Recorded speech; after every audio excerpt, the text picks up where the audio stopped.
நம்ம எல்லாரும் மாதிரியும் தான் அந்த இனிஷியல் ஃபேஸ்ல வந்து லவ் லவ் லவ் லவ்ன்ற மாதிரி பர்சன். ஸோ நிறைய பேர்ட்ட பேசுவாரு, பேசின உடனே எனக்கு அவங்களை பிடிச்சிரும், எனக்கு பிடிச்சிருக்குன்னு சொல்லுவாரு. அந்த பொண்ணு பிடிக்காம போயிடும். அது ஒரு தடவை நடந்தா பரவாயில்ல, நிறைய தடவை நடக்கும்.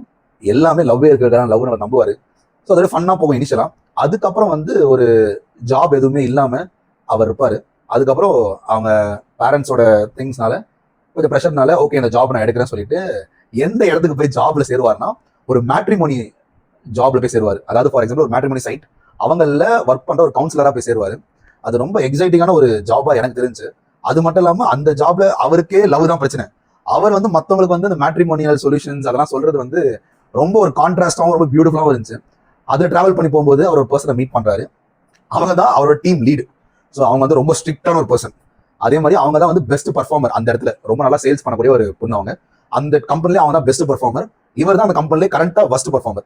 ஸோ இந்த வஸ்ட் பர்ஃபார்மர்ல இருந்து அவர் எப்படி பெஸ்ட் பர்ஃபார்மரா மாறுறாரு, எவ்வளவு நல்லா கிராக் பண்றாரு, நிறைய பேர் எப்படி பேசுறாரு, கவுன்சிலிங் கொடுக்குறாரு, அதெல்லாம் சொல்றது வந்து இந்த மூவியோட ஒரு மெயின் பிளாட்.